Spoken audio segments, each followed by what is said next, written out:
ठेकेदार फर्म के खिलाफ मुकदमा दर्ज हुआ है। ठेकेदार फर्म एसके इलेक्ट्रॉनिक कंपनी के खिलाफ मामला दर्ज हुआ है। आपको बता दें एसएमएस थाने में ये मुकदमा दर्ज किया गया है। बड़ी खबर से इस वक्त आपको रूबरू करवा रहे हैं, जहां पर नर्सिंग अधीक्षक ने दर्ज करवाया है ये मुकदमा। इलेक्ट्रिकल ठेकेदार फर्म के खिलाफ मुकदमा दर्ज किया गया है। थाना अधिकारी मामले की जांच करेंगे। तो एसएमएस थाने में दर्ज हुआ है मुकदमा। बड़ी खबर इस वक्त आपको दे रहे हैं जयपुर से, जहां पर एसएमएस में आग लगने से जुड़ी ये बड़ी खबर आपको दे रहे हैं, जहां पर इलेक्ट्रिकल ठेकेदार फर्म के खिलाफ मुकदमा दर्ज किया गया है। ठेकेदार फर्म एसके इलेक्ट्रॉनिक कंपनी के खिलाफ मामला दर्ज हुआ है। हितेंद्र संवाददाता फोन लाइन पे हमारे साथ है। हितेंद्र, क्या है ये पूरा मामला जिसमें बताया जा रहा है कि इलेक्ट्रिकल ठेकेदार फर्म के खिलाफ मुकदमा दर्ज किया गया है? जी बिल्कुल, जो ट्रॉमा हॉस्पिटल के जो सवाई मानसिंह हॉस्पिटल में जो ट्रॉमा सेंटर में जो आग लगी थी, उसमें 6 मरीजों की मौत हो गई थी और कुल जो है 8 लोग बताए जा रहे हैं।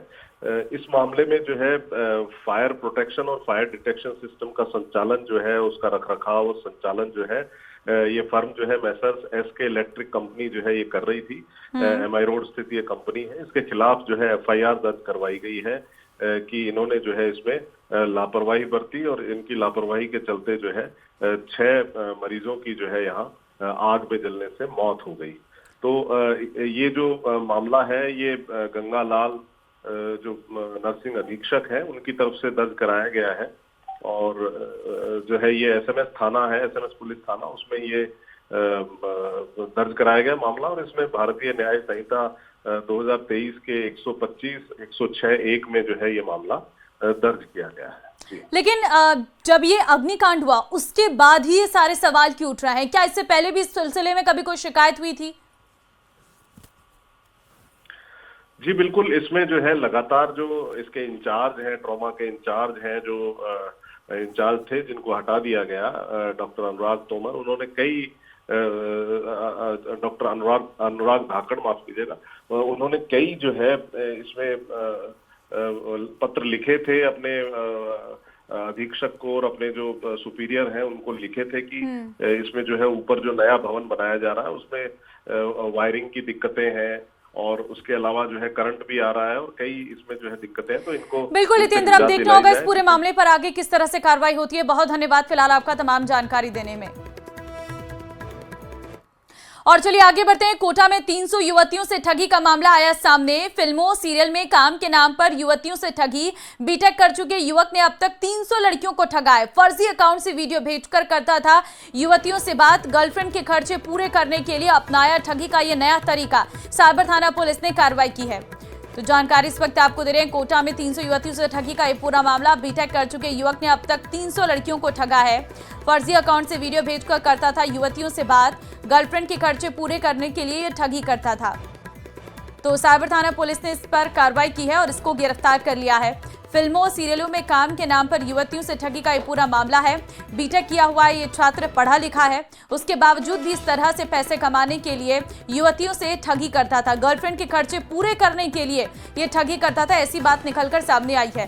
फिलहाल साइबर थाना पुलिस ने इसे गिरफ्तार कर लिया है। अब आगे इस पूरे मामले पर जांच की जा रही है कि आखिर और कौन कौन लोग इसके साथ शामिल थे और अब तक कितनी लड़कियों को ये अपनी ठगी का शिकार बना चुका और क्या ये तरीका अपनाता था ठगी करने का। इन सभी विषयों पर अब पुलिस इससे जांच करेगी। फिलहाल पुलिस ने इसकी गिरफ्तारी की है, लेकिन अभी तक सामने यह आया है कि फिल्म सीरियलों में काम के नाम पर युवतियों से ठगी करता था।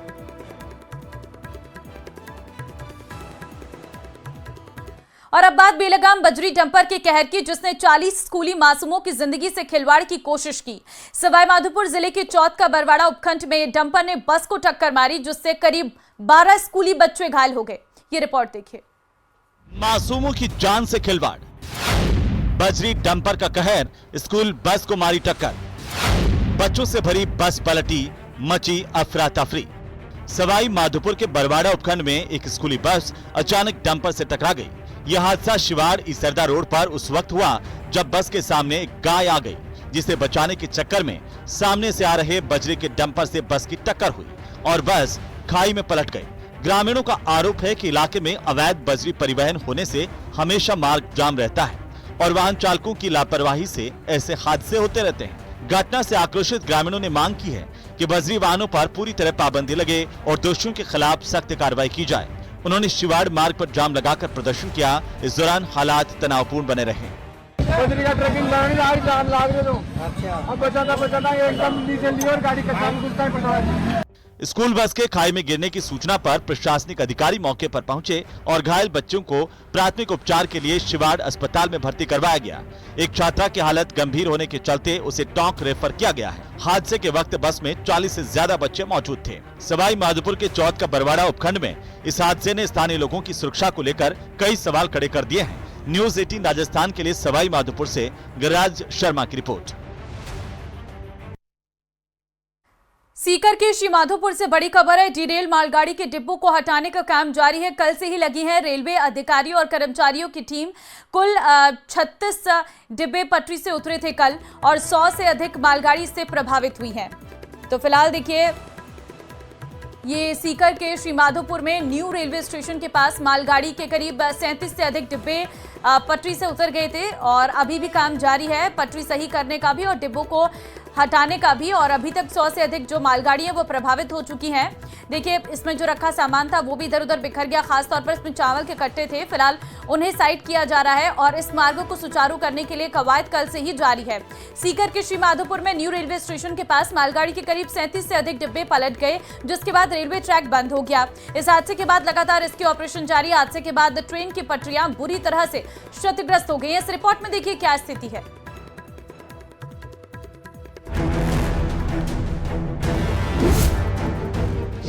सीकर में मालगाड़ी हादसे का शिकार, करीब 37 डिब्बे पटरी से उतरे। रेलवे ट्रैक पूरी तरह बाधित।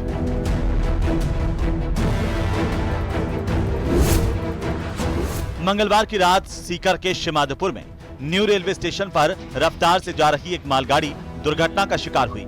हादसे के बाद लगातार रेस्क्यू ऑपरेशन चल रहा है। मालगाड़ी में ज्यादातर चावल भरे हुए थे। प्रारंभिक तौर पर यह सामने आया कि इंजन के नीचे सांड फंस गया था। इस वजह से इंजन का एक टायर जाम हो गया और इंजन टूटकर आगे चला गया। इसके बाद पीछे के 37 डिब्बे पटरी से उतर गए। फुलेरा से रेवाड़ी की तरफ जा रही मालगाड़ी क्षतिग्रस्त हुई, जिसके एक साथ 30 से ज्यादा जो डिब्बे हैं वो पटरी से उतर गए। और तस्वीरों में हम आपको दिखा रहे हैं कि किस तरह से ये रेल हादसा हुआ, कितनी बुरी तरीके से जो ट्रेन है वो क्षतिग्रस्त हुई है। और रात को ये हादसा हुआ था, उसके बाद से लगातार जो रेस्क्यू ऑपरेशन है वो चल रहा है। रेलवे के अधिकारी हैं, जो रेलवे के कर्मचारी हैं, बड़ी संख्या में मजदूर यहाँ पर इन डिब्बों को खाली करने में जुटे हैं। क्षतिग्रस्त डिब्बों को हटाने और ट्रैक को दुरुस्त करने का काम जारी है। फिलहाल इस रूट पर चलने वाली ट्रेनों को या तो रोक दिया गया है या उनके रूट को बदला गया है। बताया जा रहा है कि मालगाड़ी में कुल 58 डिब्बे थे, जिनमें 16 वैगन में चावल के कट्टे भरे थे। हादसे के बाद काफी बड़ी संख्या में चावल के कट्टे भी बिखर गए। कि इस पूरे हादसे में किसी भी तरह की जनहानि नहीं हुई है। ये जो कॉरिडोर है वो पूरी तरह से डेडिकेटेड फ्रेट कॉरिडोर है और इस पर जो पैसेंजर ट्रेन है वो नहीं चलती हैं। इसके साथ साथ जो ट्रेन का जो स्टाफ है वो भी पूरी तरह से सुरक्षित बताया जा रहा है। तो इसके बाद अब चूंकि देखना ये होगा कि कब तक जो है वो प्रशासन और रेलवे के जो अधिकारी सब मिलकर इस जो रेस्क्यू ऑपरेशन है उसको पूरा कर पाते हैं, कब तक ये जो डिब्बे हैं इनको हटा करके और कब तक जो है वो ट्रेन की मरम्मत हो पाती है और ये जो Delhi Mumbai dedicated freight corridor है वो फिर से शुरू हो पाता है। संदीप हुड्डा, न्यूज 18 सीकर। और जयपुर से बड़ी खबर आपको देंगे। प्रदेश में छात्र संघ चुनाव बहाली का मामला हाईकोर्ट में आज होगी मामले पर सुनवाई। दोपहर 2 बजे हाईकोर्ट में होगी मामले में सुनवाई। जस्टिस समीर जैन की सिंगल बेंच में होगी सुनवाई। याचिकाकर्ता के वकील शांतनु पारेख ने दी जानकारी। बड़ी खबर इस वक्त आपको दे रहे हैं। दोपहर 2 बजे हाईकोर्ट में आज इस पूरे मामले पर सुनवाई रहने वाली है। याचिकाकर्ता के वकील शांतनु पारेख ने इस बाबत सूचना दी है, जानकारी दी है। प्रदेश में छात्र संघ चुनाव बहाली का ये मामला जो है वो सामने आया। हाईकोर्ट में आज इस पूरे मामले पर सुनवाई होगी। दोपहर 2 बजे हाईकोर्ट में मामले में सुनवाई होगी। जस्टिस समीर जैन की सिंगल बेंच में सुनवाई होगी। भीलवाड़ा में प्रदेश कांग्रेस के 2 दिग्गजों का एक साथ मंच साझा करना सियासी सरगर्मियां बढ़ा गया। सियासी पंडितों में तस्वीर के मायने निकालने की होड़ मच गई। सवाल पूछा जाने लगा कि क्या वाकई दूरी मिट रही है या इसके पीछे सियासी मजबूरी छिपी है। देखिए रिपोर्ट।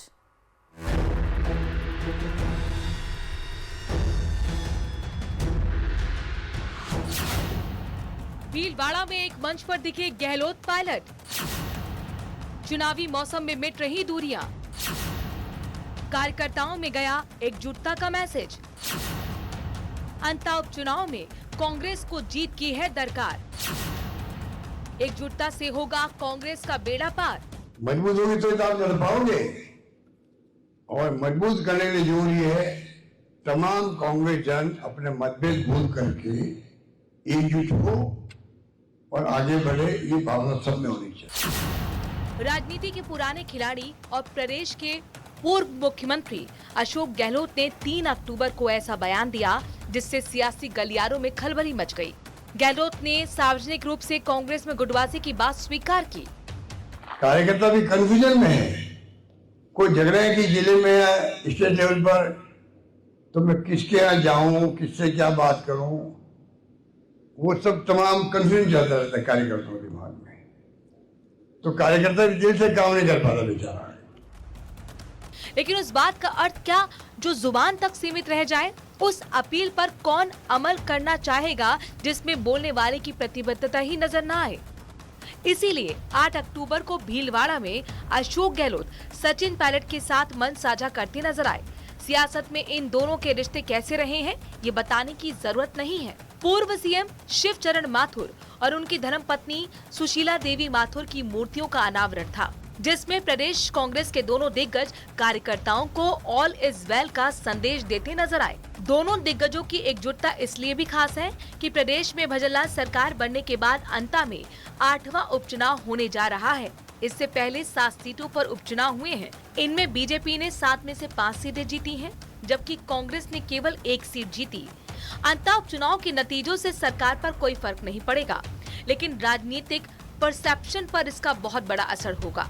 अगर बीजेपी ये सीट जीतती है तो इसे सरकार के कामकाज पर जनता की मुहर के रूप में देखा जाएगा, तो वहीं अगर हार होती है तो विपक्ष इसे जनता की नाराजगी का संकेत बताकर हमलावर रुख अपना सकता है। जानकार मानते हैं कि परसेप्शन बनाने की लड़ाई कांग्रेस एकजुटता दिखाकर ही जीत सकती है। इसीलिए दोनों दिग्गजों का मंच साझा करना अनायास नहीं बल्कि सायास है। न्यूज़ 18 राजस्थान के लिए भीलवाड़ा से राहुल कौशिक की रिपोर्ट। नगर सहित प्रदेश भर में त्योहारी सीजन के चलते बाजारों में रौनक है। जीएसटी में बदलाव के चलते भी बाजारों में लोगों की आवाजाही बढ़ गई है। पिछले कुछ महीनों से सूने पड़े श्रीगंगानगर के बाजार अब ग्राहकों से गुलजार होने लगे हैं। एक ओर जहां लोग त्योहार से पहले जरूरत के सामान खरीद रहे हैं, वहीं व्यापारी वर्ग भी विभिन्न तरह की वैरायटी के सामान स्टॉक कर रहा है, जिससे ग्राहकों को कोई दिक्कत ना हो। इलेक्ट्रॉनिक, ऑटोमोबाइल सहित अन्य रोजमर्रा के जरूरत के सामान खरीदने के लिए लोग बाजारों में पहुंच रहे हैं। अब तो लक्ष्मी जी बरसने वाली है और हम बागो बाग हो जाएंगे। और टोटल वैरायटी है अपने पास, हर रेंज की आइटम है, ड्राई फ्रूट में, नमकीन में, बिस्किट के अंदर हर तरह की पैकिंग है। तो अक्सर दिवाली को लेकर व्यापारी तबका हमेशा उम्मीद बनाए रखता है कि भाई अच्छी उम्मीद है जी, खूब उम्मीद बनाते हैं और खूब उम्मीद होती है, और उम्मीद से भी ऊपर काम होता है हमारे दिवाली पर। मार्केट में काम अच्छा चल रहा है, थोड़ा टेंशन थी स्टार्टिंग में जैसा व्यापार चल रहा था, लेकिन अब इन दिनों नवरात्रों के बाद कस्टमर अच्छा आ रहा है मार्केट में, और GST 2.0 के बाद बढ़िया अच्छा हो रहा है काम, रेट्स वेट्स में कम हुआ है, तो बढ़िया काम चल रहा है, बढ़िया दिवाली का अच्छा मार्केट है। तो आपको उम्मीद है कि इस बार जो ग्राहकी होनी है वो बढ़िया होनी है? हाँ जी बढ़िया होनी है, दिवाली की ग्राहकी अच्छी होनी है। हम देख रहे हैं आपके पास काफ़ी सारे डेकोरेटिव आइटम्स हैं कॉस्मेटिक्स के साथ साथ, तो क्या इस बार नया रखा गया है और क्या उम्मीद है कि किसकी डिमांड ज़्यादा होगी? इस टाइप में हैंगिंग्स है जो इस टाइम नई रखी गई हम लोगों ने, और हमारा लड्डू गोपाल का जैसे होलसेल का है मंदिर की ड्रेसेस का, तो दिवाली पे उनकी सेल्स काफ़ी होती है। 7 महीने से बाजार मार्केट बहुत डाउन थी, तो हर किसी के दिमाग में यही होता है कि दिवाली पे थोड़ा काम चलेगा। और अब क्या करवा चौथ आया है, ठीक है ना, करवा चौथ पे हर लेडी बाजार में आ रही है, ठीक है ना, चाहे रेडीमेड हो, चाहे कपड़ा हो, कोई भी हो, चाहे बच्चों के कपड़ा लेना हो, तो हर थोड़ा मोटा बाजार अब पहले से उठा है। तो 6-7 महीने से मंदी थी, वो अब कोई 20-25 दिन से रेगुलर बाजार में मार्केट में ग्राहक आया है। तो दिवाली पर किस तरह की डिमांड्स आने लगी हैं और क्या क्या वैरायटियाँ आपने अपने पास रखी हैं? ऐसे है, अब तो जैसे ब्याह शादियों का माहौल है, ठीक है ना, और अब तो क्या हर ग्राहक शादियों के ही ज़्यादा बाजार में है। करवा चौथ पे लेडीज अपने लिए साड़ी, सूट, लहंगे, लांचे, ड्रेसें के लिए मार्केट में फुल रश है। गंगानगर ही नहीं, पूरे ऑल इंडिया में ही। और झुंझुनू से एक बड़ी खबर इस वक्त सामने आ रही है। झुंझुनू एसीबी की सूरजगढ़ में बड़ी कार्रवाई देखने को मिली है। सूरजगढ़ नगर पालिका में एसीबी की कार्रवाई, तकनीकी सहायक दीपक कुमार को ट्रैप किया गया है। 10,000 रुपए की रिश्वत लेते ट्रैप किया है और दीपक कुमार को प्रधानमंत्री आवास योजना में मांगी थी रिश्वत। 40,000 रुपए की रिश्वत मांगी थी दीपक कुमार ने। कुछ देर में एसीबी अधिकारी करेंगे कार्रवाई का खुलासा।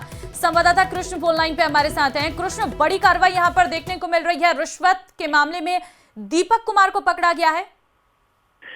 जी, मैं आपको बता दूं कि झुंझुनू एसीबी का भ्रष्टाचार के खिलाफ एक और बड़ा एक्शन देखने को मिला है। झुंझुनू एसीबी की टीम ने एएसपी शबीर खान की अगुवाई में सूरजगढ़ नगर पालिका में इस कार्रवाई को अंजाम दिया है और तकनीकी सहायक दीपक कुमार है, उनको 10,000 रुपए की रिश्वत लेते हुए ट्रैप किया गया है। उन्होंने प्रधानमंत्री आवास योजना में 40,000 रुपए की रिश्वत की मांग की थी और इसके बाद एसीबी ने इसका सत्यापन करवाया। सत्यापन के दौरान पुष्टि होने के बाद एसीबी ने आज है वो ट्रैप की कार्रवाई के लिए जाल बिछाया और एएसपी शबीर खान की अगुवाई में है वो झुंझुनू एसीबी चौकी की टीम है वो सूरजगढ़ नगर पालिका पहुंची और जैसे ही परिवादी ने दीपक कुमार को रिश्वत की राशि दी, उसके बाद परिवादी की ओर से इशारा पाते ही एसीबी की टीम ने कार्रवाई को अंजाम दिया है और सूरजगढ़ नगर पालिका में ये पूरी कार्रवाई जारी है। थोड़ी देर में झुंझुनू एसीबी चौकी के एएसपी शबीर खान है वो इस पूरे मामले में मीडिया को ब्रीफ करेंगे। जी ठीक है, क्या इससे पहले भी रिश्वत की कोई रकम ली गई थी? अभी तक जो शुरुआती जानकारी सामने आई है कि प्रधानमंत्री आवास योजना में 40,000 रुपए की रिश्वत की डिमांड की गई थी और 10,000 रुपए की रिश्वत लेते हुए ट्रैप किया गया है। बहुत धन्यवाद कृष्ण आपका तमाम जानकारी देने के लिए।